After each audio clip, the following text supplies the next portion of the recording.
Madhyoli Charanam, Jai Nandalala, everybody who's joining now. And we continue from last session where we left off. We were doing the Ganesha part, if you remember. And we stopped at Vikataya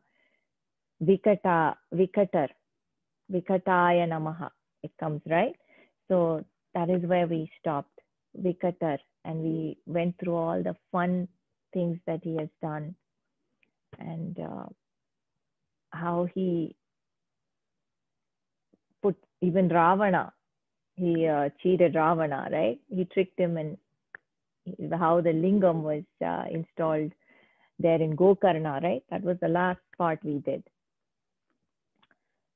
Now to the next name of Vigneshwara is Vigna Raja. After Vikataya Nama, Vigna Rajaya Namaha. So what is Vigna Raja? Raja is, we all know, Raja is a king.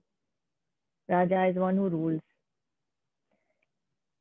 Now Vigneshwara and Vigna Raja are all the same. Let's see how. Ishwara also does what Raja does, because is in Ishwara. Is means ruling. So the one who rules is called Ishwara. So Vigna Raja and Vigneshwara are all the same. Now we all know each and every god have a duty. It's all given to each and every god by the one and only Lord Shiva. He has allotted all these gods their duties. Now Brahma is for creation, Vishnu is for protection, Rudra is for destruction of evil. I don't like to say destruction, because that kind of makes it all a very wrong message about our beloved Lord Shiva, correct? I like to say the truth. The truth is destruction of evil. So wherever there is this evil, he comes and destroys. He came, he took the poison. He took poison to himself, right? He consumed the poison for us. How can we say destruction and just leave it as it is? So destruction of evil is Lord Shiva. Durga is victory. Wherever, she's the one who goes and wins the war, victory. Lakshmi is for wealth, right? We all know that. Saraswati is for learning. And Dhanvantri is for curing of diseases. So all these gods are allotted all these jobs that they take. Yama is for escorting the soul and making sure the soul reaches the journey, wherever it has to go, the destination. Now, this is what Parameshwara has done for us. All the gods have a job for them. And each one has their different, they take up that job very seriously. Now, what is Pillayar's job? In all of this, what is Pillayar's job? He's the one who has a very, very important job. Removing obstacles. That is his job. When you think about him, he's there to start off your whatever process without any obstacles, and to go to the finish line without any obstacles. That is his job. It's a very important job, because obstacles come in different size and shape, you know. You never know where they can come from. You never know. We don't know what happens in the next second. We don't know what happens. So that is where Pillayar comes in. He removes the obstacles. Now, when we, I remember we went through the Tripura Samhara, right? When Lord Shiva, Tripura is 3 cities. He destroyed the 3 cities with one arrow. Remember that story we went through? The 3 Asuras built a fort, and before Tripura Samharam began, Lord Shiva himself forgot to think about his son Pillayar. Now, there is no rule that, oh, if you're the father or your mother, you don't have to think about Pillayar. No, no. Parvati and Shiva also have to think about Pillayar before they begin anything. So that is the story where we learn that no, nobody is spared. So who are we? Even the parents were not spared. Then who are we? So we come to that, we have to think about that. So Pillayar cannot be taken for granted. He may look cute, but he's very mischievous. Remember that Vikator is there in him. You didn't think about me? Okay, wait. So what did he do? When Lord Shiva was starting on the Tripura Samhara, that war where he was going to kill the three Asuras forts, right, with one arrow. That timing is so important. So what happened was he forgot to think about Pillayar. So what happened there? The axle of the chariot broke. The axle of the chariot. Now remember when I told you all the devas came to help him? Who was the chariot? The chariot was the earth. Prithvi. Prithvi was the chariot. And the axle broke. That's when Lord Shiva realized, oh, okay. I did not remember Pillayar before I began this journey. So that story is in our scriptures for us to remember that even Lord Shiva had to think about Pillayar before he continued with that journey and that whatever he was going to do, right? The Tripura Samharam had to begin with Pillayar's thoughts, and it ended well because he was taught in the beginning. So they all stopped, thought about Pillayar, prayed to him, apologized for not thinking about him, and then they proceeded and everything was okay. So this is what Pillayar does. And it doesn't make him like, oh, what is he so big? Why do we have to think about him every time? No. It just makes us grounded. It's not that he's big. His duty is that, no? He's given, that is his job. Remover of obstacles. And we have to think about him. This is our duty.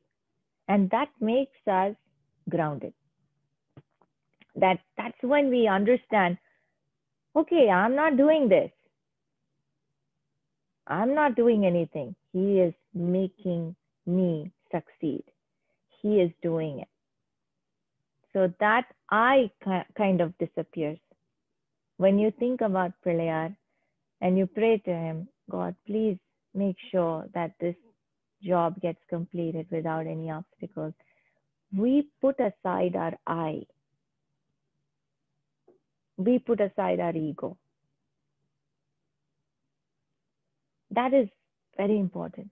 At this, I somehow feel that we need it in this era more because we are all of us are about this I so much. We hold on to it so much. So our scriptures, there is always a solutions, right? Everything has a solution in our scriptures. There's another incident about this. Mahaperiyava has said another incident which he has experienced about Pillayar himself. Mahaperiyava is what? Avataram of Lord Shiva himself. Some say Kamakshi also. But that is evident because there is no Lord Shiva without his better half. So Kamakshi and Lord Shiva together is Mahaperiyava. Now he has related a story, his personal story in Devatin Kural. I read this in Devatin Kural. He has talked about one incident related to Pillayar. In Vellur, in Tamil Nadu, right? In Vellur, there is a Pillayar. It's a very powerful idol of Ganesha. It's the place is called Shembakam. Shembakam, and 11 Pillayars are there in that place, in that temple. and they're all Swayambhu. Swayambhu meaning nobody has chiseled, nobody has made the idol, no man has made it. That they came out of the ground. That's what Swayambhu means. And they all look like lingams, okay? And they're called Ekadasha Vinayakas. Ekadasha means 11, right? Ekadasha means 11. So they were, the story behind this is about this Pillayar.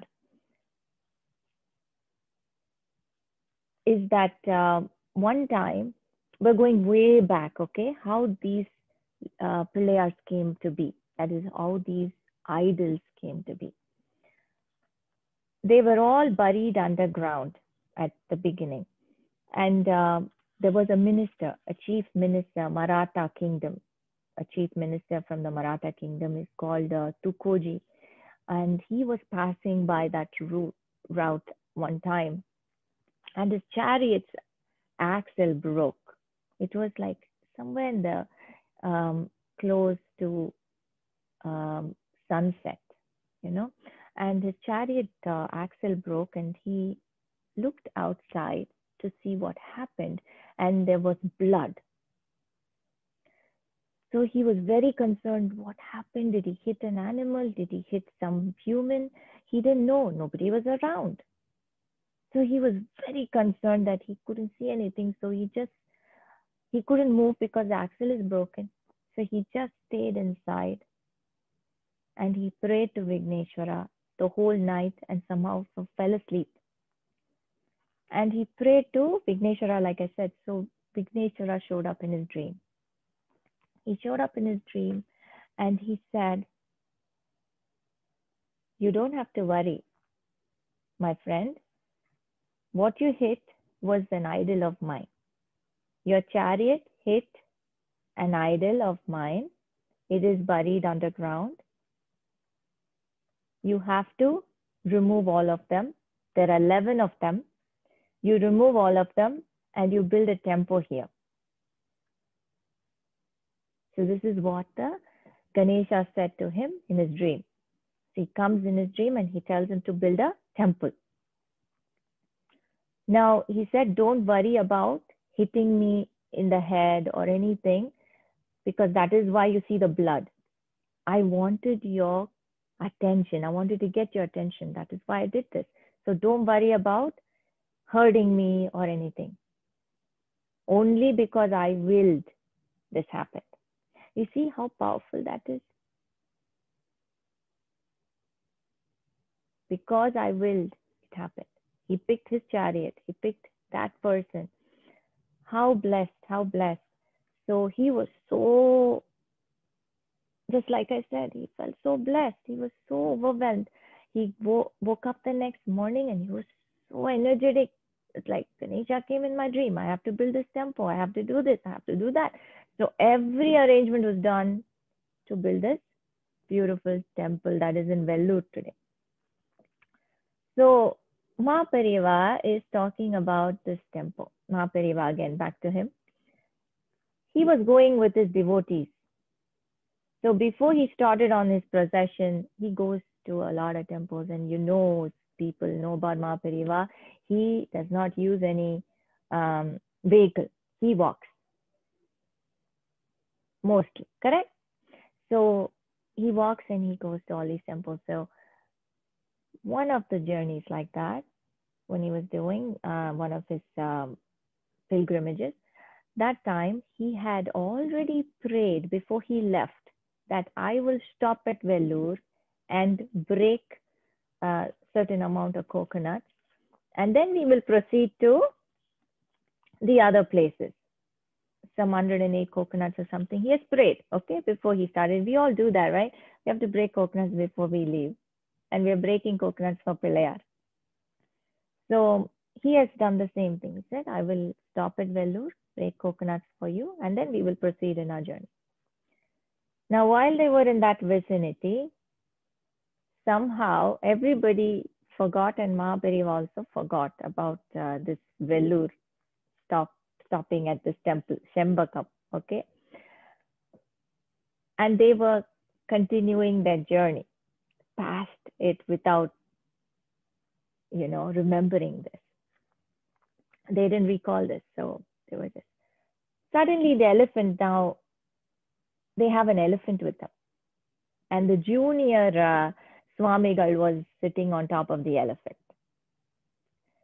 So the elephant suddenly started circling. Instead of going straight, it started going round and round and round. And Junior Swamigal was sitting on top of the elephant. Everybody were concerned for the Junior Swamigal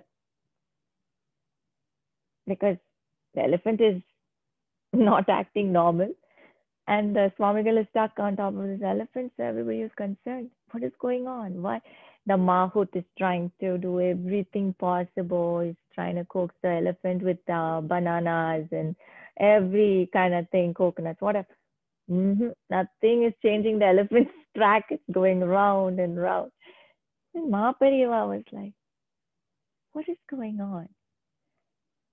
That's when he realized, I totally forgot to go to Vellore.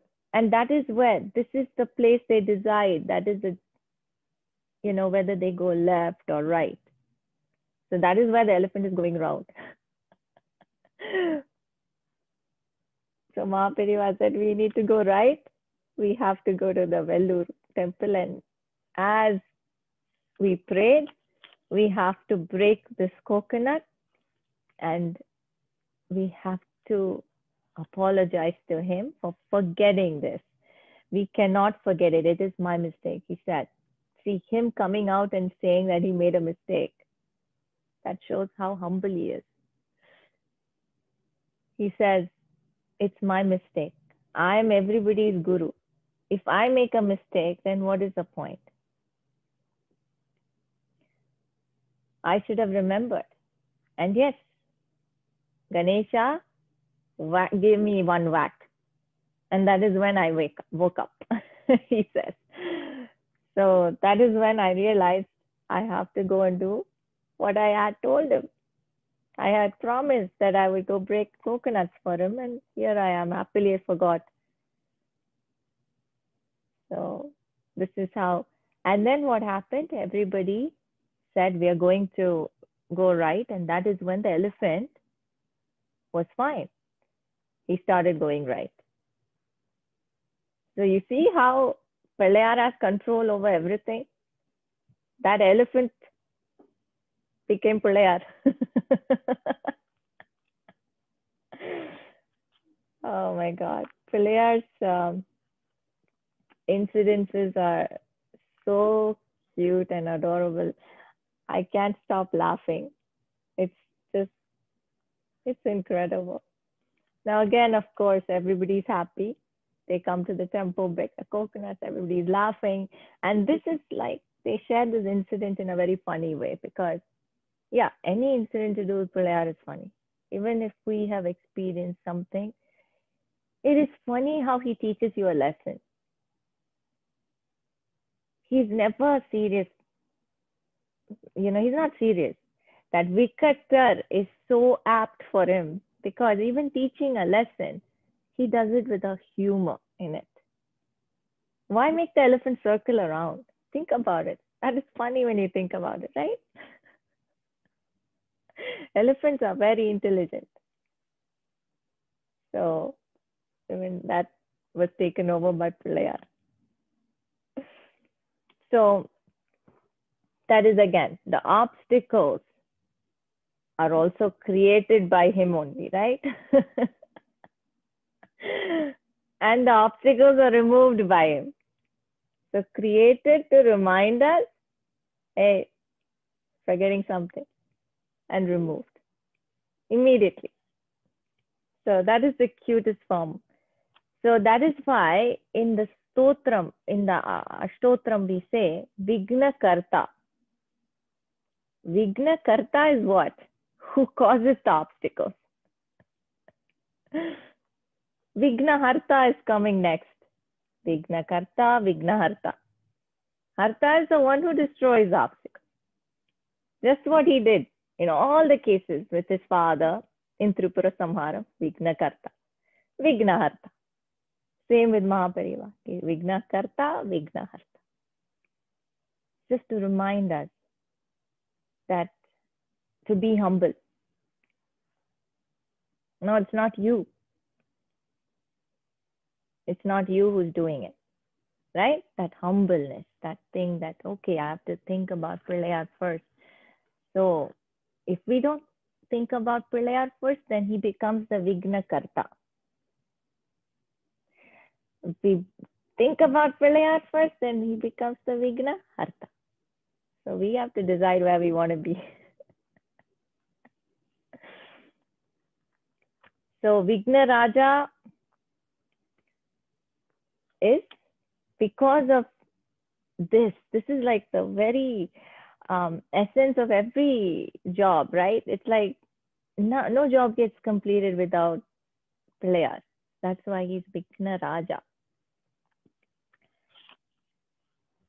Chief, who's great. So Vigna Vinayaka Pada Namaste. Vinayaka, Vinayakar means chief, who's great. So that is why the slokam we say Vigna Vinayaka Pada Namaste. Vinayaka is used in the south a lot. I know in the north, nobody uses Vinayaka. Vinayaka is mostly used in the south. In north, it's always Ganesha.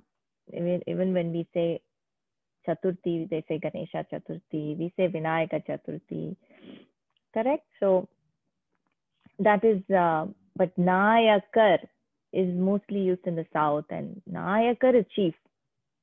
Nayakar means chief, as everybody under his control, and he's the chief of the Shivaganas, right? So, but V, what is V? When V is attached to it, what does it make it more special? That V, Nayakar, means one who does not have a chief above him. That is why when we attach the V to the Nayakar, it's like he doesn't have any chief above him. Everybody will have somebody above him. But Vinayakar does not have anybody above him. That is what it means. There is no one above him. Now, next, Vinayaka, after that is Dhumaketu. Now, what is Dhumaketu? Dhumam. Vignaraja, and then Dhumaketu is the next. Dhumaketue Namaha. Dhumam is smoke, right? It's a firewood, a charcoal, whatever, that smoke that you see, you say Dhumam. But Dhupam is what? You've heard this name, right? Dhupam. We use that in the puja. That is a sweet smelling smoke. It has this beautiful fragrance. Dhupam. It's called that. It's from the Shambrani, right? Sambrani, that smoke, incense stick, all that is the Dhupam we say, right? There's a difference. Dhuma, Dhupam. Now, Kedu, what is Kedu? It's flag. So since the smoke, if you've seen how a smoke comes out, right? It kind of comes like that and then it goes like this because of the wind. Wherever the wind takes it, right? It comes up and then it goes like that. Because it comes that way like a flag. It flutters like a flag if you've paid attention to any smoke, like from the incense stick or from the Dhupam, Sambrani, it goes up and then it goes like a flag. That is why Dhuma Ketu. Why did even Agni Bhagavan is called Dhumaketu, if you don't know. Even Agni Bhagavan we call Dhumaketu. Now, why is Pillayar called Dhumaketu? Now, Dhumaketu is also called, it also means comet. Okay, so comets are not It's dangerous, right? It can destroy. So Pillaiyar is called Dhumaketu for a reason. There was an Asura. The story goes like this. There was an Asura, Dhumasuran. And Bhakta, he was a Bhakta, and he attained a lot of, after penance, he attained a lot of boons, and he's become very powerful. Same story, Asura story continues. All the Asuras act the same way.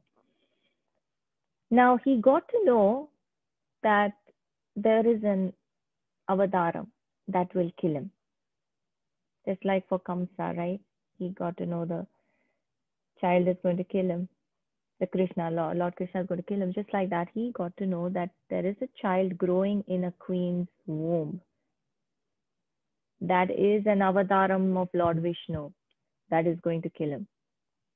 So what he did was he ordered his commander-in-chief to go and take care of the job, to kill the queen.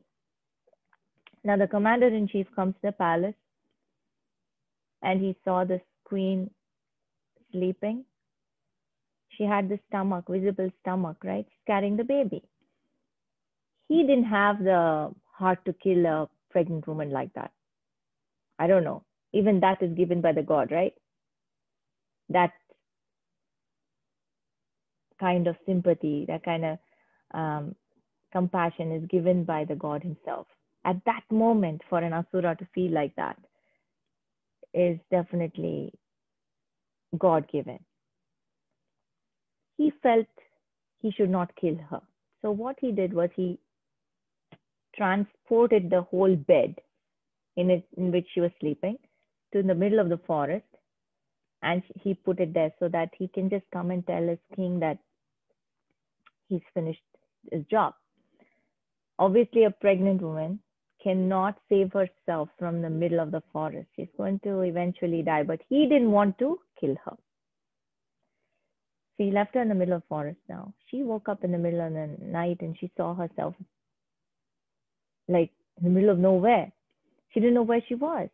Darkness everywhere. She started praying to Lord Vigneshwara. So she, correct person to pray to. He will be there. You pray to him, he will come. So now Dhumasuran, his name is Dhumasuran. The Asura's name is Dhumasuran. He learned that this commander-in-chief did not do his job. He said, you didn't do your job. I got to know you didn't do your job. Now I have to go myself and get it done. Now the child in her stomach was born. It's sitting, she's holding the baby in her hand. Now Vigneshwara responds to her prayers. Now Dhumasuran is also there. He finds the mother and the baby, and he releases all the gases, poisonous gases. Dhuma is what? Smoke, right? That is why his name is Dhumasuran, because his weapon is smoke. That is what his specialty is. He kills people with the smoke. Now, these days also we use different types of gases, right? Tear gas, which is not harmless, but harmful, but it's harmless, but nerve gas. But those days, these gases were released with the mantra shakti. The same gases they used with mantra shakti. That is what it is. Nowadays, we need all these gadgets and chemicals and everything, but they had it in them. They were the machine. So with mantra shakti itself, they got that done. So he started doing that and releasing all the gases. But then this baby sitting in her lap is not an ordinary baby. Who was the baby? Baby was none other than the Pillaiyar himself. So he started absorbing all this smoke that Dhumasuran was releasing. He just started taking it all in. He started absorbing everything. Now, Pilayar can take any form. That was Lord Vishnu's avatar, right? Isn't it true? I told you first that the baby is Lord Vishnu's avatar. But Pilayar went and took the form of the baby there, right? So that is why we see in the slokam also, the slokam Shuklam Baradaram Vishnum Shashi Varnam Chaturbhujam, right? That is where he's wearing white, omnipresent. They say that. And it's apt here because he even took the form of Vishnu there. And he's sitting there to guard the baby and the mother. So the cloud like smoke was like surrounding them, coming towards them, and the child absorbed everything within himself. Finally, the Asura got tired because how much can you blow? How much can you keep blowing? He said, okay, keep blowing. How much ever you want. And he kept inhaling everything. The small baby got everything inside. And then he got tired. The Asura got tired. He couldn't blow anymore. Now Pilayar's turn. He said, okay, no need to use any astram on him. Pilayar is thinking, I don't have to use any astram on him. He already gave his astram to me. I'll use it on him. And what was that?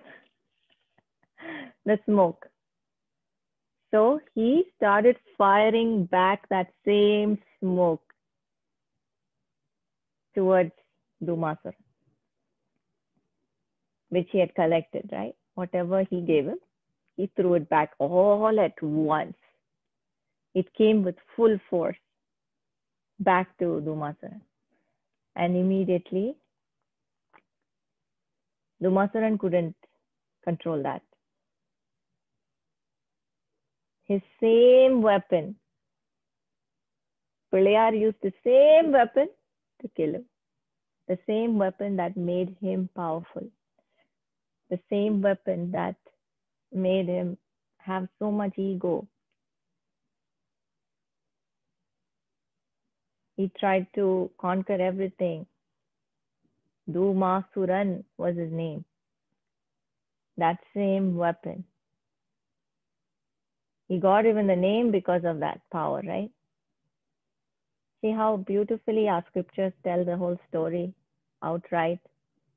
You should never make anything you have as your power because it will destroy you. It will consume you. And this is such a beautiful story that actually tells you that there you go. Dhumasuran was so proud that he had this power and he got consumed in it. So there you go. He was killed with his own weapon. Pilayar didn't have to use anything else. So Pilayar gained victory using Dhumam as the weapon. And that is why he attained that name, Dhumaketu. And Dhumaketu is also comet, it said, right? Comet destroys. So here he was like a comet, wasn't he? Here he came out like a comet. And he destroyed evil. Here also it is a funny part where he came and took that form of a baby. It's very funny because he's like trying to help Lord Vishnu here, right? It's like, you stay back. I will take this. I will take care of this. So very cute. Now, next is, I want to talk about that temple. We were talking about the temple, remember? The Vellur Sembakam Swayambhu Vinayagar temple. It's in Vellur, Tamil Nadu. And this one place was called Swayambakam, since Vinayagar appeared here as Swayambhu Murtis, and then later became Shembakam village. So it was before, at one time, this place was full of Shembakam trees, and it had such a beautiful fragrance when you enter that place. But now it's all gone. There's no trees now visible. But this is how the place and the name came to be. Now, the main Vinayagar in this temple is called Selva Vinayagar. That's the main Vinayagar. Now, there is a Soma Sundareshwarar in the form of a lingam, and he's present in a separate shrine. Now, Selva Vinayagar has a mark on his head. Remember the chariot that went over his head and the blood came out? Remember in that story? So we see that he still has that mark on his head. So if you ask the priest, he will show you the mark on the Selva Vinayakar's head. Now there is no roof on the sanctum of this place of Selva Vinayakar. Now Shani Bhagavan is here present facing the Selva Vinayakar, which is very, very, very special, because Vigneshwara and Shani Bhagavan have this deal with themselves, within themselves, that Shani Bhagavan will not trouble anybody who is a Ganesha Bhakta. Now, when I say trouble, Shani Bhagavan doesn't trouble. It's our karmas that come back, right? It's not Shani. So people have so much time, they sit and watch their horoscope. They'll be like, oh, inniki Shani dacha, yo, inge anga Shani dacha, all that. But trust me, Shani Bhagavan is so innocent. He has nothing to do with all this.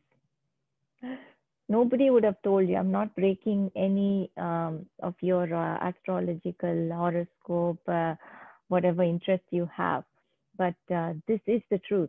Shani Bhagavan is innocent. He has nothing to do with this. His duty, like I said, all gods have their duties. Shani Bhagavan's duty is to give your karma, whatever karma you came in to do, you came in to face. That has to be given to you correctly. That is his job. He's not actually troubling you. He's just making sure that everybody has this file, right?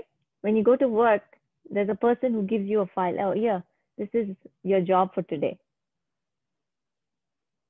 That is what Shani Bhagavan does. So everybody kind of put Shani Bhagavan in one place saying he gives troubles. No, he doesn't. It's troubles that we already, booked for. It's already allotted. He's the one who gives the files, handovers the files to us. That's it.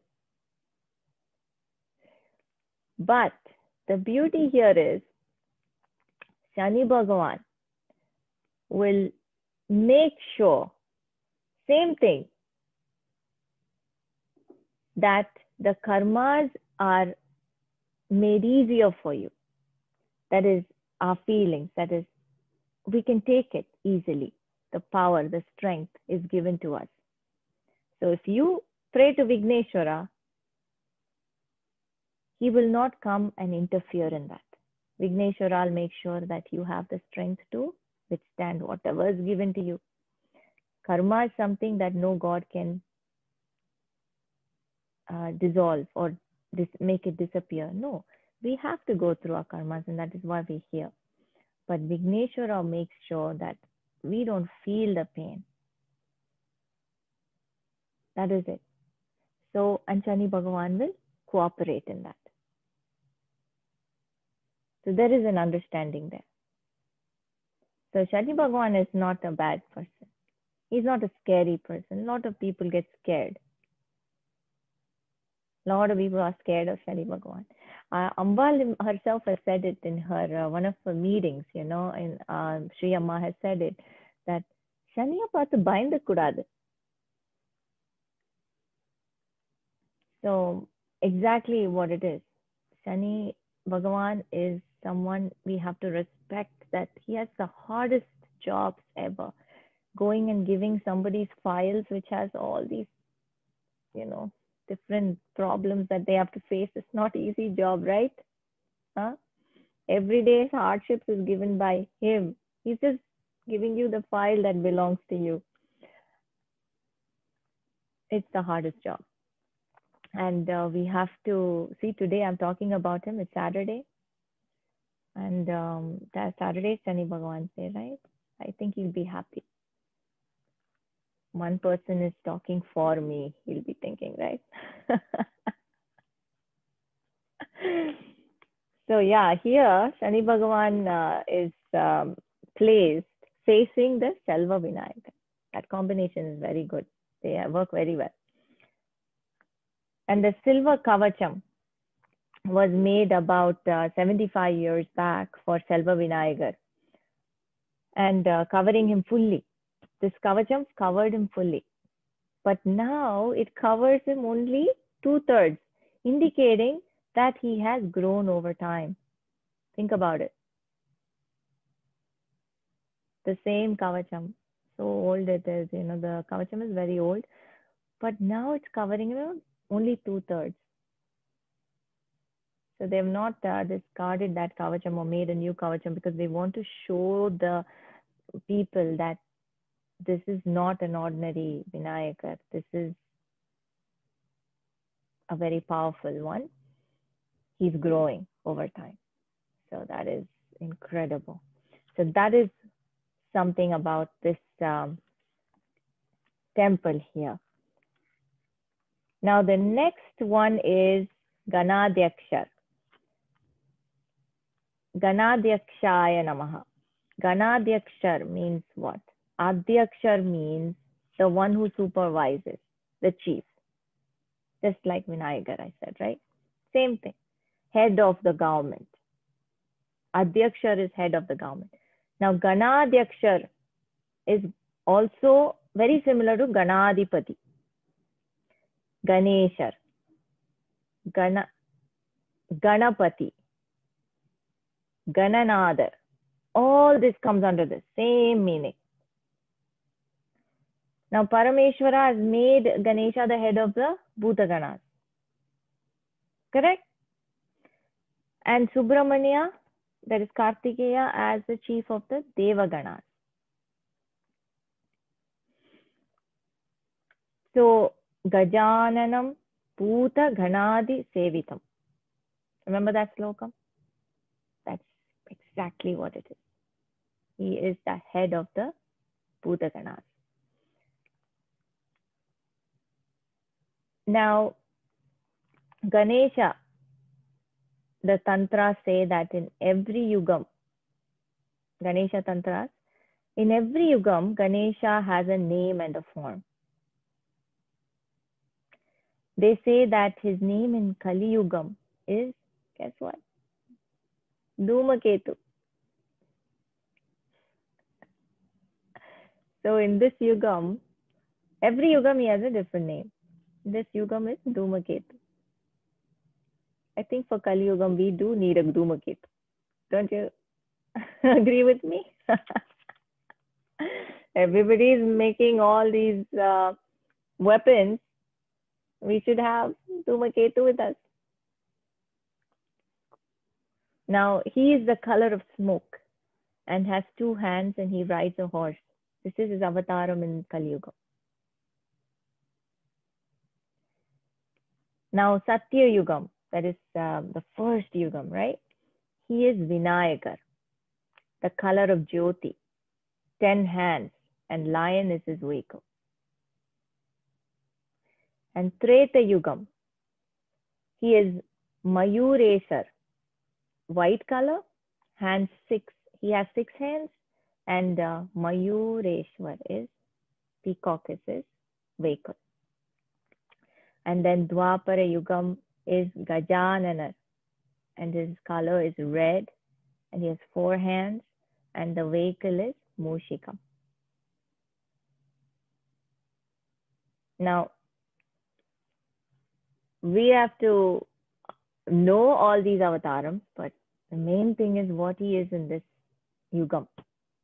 Kali Yugam is Dhumaketu, and he is the color of smoke, that is the grayish color, which we see in all of the temples in South India, right?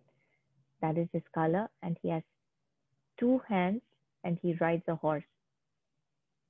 That is his avataram in this Yugam. How beautiful. So that is what that brings us. We'll do the rest next session. I want to share with you one beautiful incident that happened to me on Monday with Ambal. So on Sunday night, I was sitting on the dining table and I was having my dinner, and I casually told Siva Ganesh that Shiv, Ambal has not come to see me in her bird form. It's been a very long time since Ambal came to see me in her bird form, I said. And I kept talking. I said, it's been so long since I touched a bird. See, she has spoiled me totally, hasn't she? Huh? Who says that? She is totally spoiled. I agree. And I actually said that. I said, it's been so long since I touched a bird, Shiv.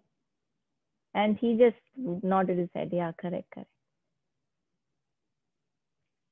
Monday afternoon, next day afternoon, there is this bird sitting on the deck on our chair. We have this lounge chair outside. It's beautifully relaxing on the lounge chair. Again, Amma is very deceiving. She gives me an impression that this bird is dying. Obviously, if a bird is sitting like that, it's not normal. They're always alert, looking around, and they fly, they do something. They're not frozen like that, no bird stays like that without moving. It's not normal. Unless the bird is in distress, unless the bird needs help, right? So there you go. I saw this bird I was eating. I left my food. I went, I got the water. I put sugar as usual and went to the bird. Same thing. I'm so predictable. So I open the door and I go to this bird and she's still sitting there. And I go and give her the water. I touch her. And then she's like closing her eyes. It's like, a puppy dog, right? When you start petting it, it closes its eyes. It's like so comfortable. And she's closing her eyes when I'm doing this. And I'm like, okay, that's when it struck me. I'm an idiot, right? So she's reminding me, you wanted to touch a bird. You wanted me to come and see you as a bird. That's me. That's when it strikes. I'm like, oh my God, this is Amma. Amma, you came to see me. And I'm like talking to the bird. I'm like so excited. I'm talking to the bird. I'm like, Amma, you came to see me. Amma, you're here. You're really here. You're so sweet. You look so cute. Kutti Amma. I'm like non-stop talking. Usually a bird would fly away. It's there. She stayed for 10 minutes. Shiva Ganesh took a beautiful video of me interacting with the bird. But he was not there for the whole time. He left. He had work. He took a video for a few minutes and he left. And I looked back. Nobody was there because that's how long she was there with me. And then she was perfectly fine because I knew that it was her. And she flew away. After 10 minutes, she flew away. And I sang to her. There's a part where I sang to her. I said, Amba Parameshwari, Akhilandeshwari Adiparashakti Palayamam. I sang and she immediately flew to the handle of the chair. She perched there. She's looking at me and she's shaking her tail in the back, like as if she's putting talam for the song. Oh, it was adorable. It was so, I am, I was so overwhelmed because just the previous night I told Shiv, I wish Ambal came to see me as a bird. It's so long since I touched a bird. And she fulfilled both of those requests. And it was not even a request, it was like a wish, a desire. And even if she didn't meet it, I would have been okay with it. But she made it a point to meet it. She made it a point to give that desire, fulfill it for me. And she came the very next day, Monday. Monday is very auspicious for me. Monday is the day for Lord Shiva, and it made me so happy. I was so happy. I was talking about this the whole day in my head. Of course, people got fed up in the house listening to it, but then I shut up and I started talking to myself in my head. I was like, you really came to see me, you really came to see me. It's not, it's not so simple, you know? It's so much joy it gives you when the ultimate response. The ultimate has so many other things to do.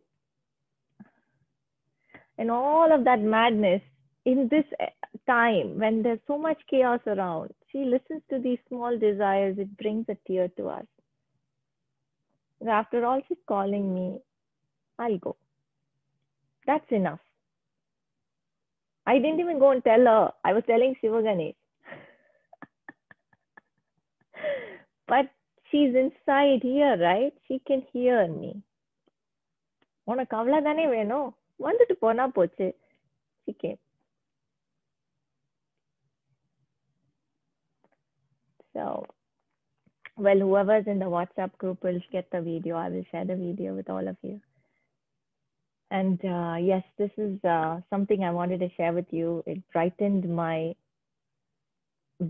forever. I think I won't say my day or anything. That will stay for me with me forever. Gives life. It's like a boost. Thank you. Madhyoli Charanam, Jai Nandalala.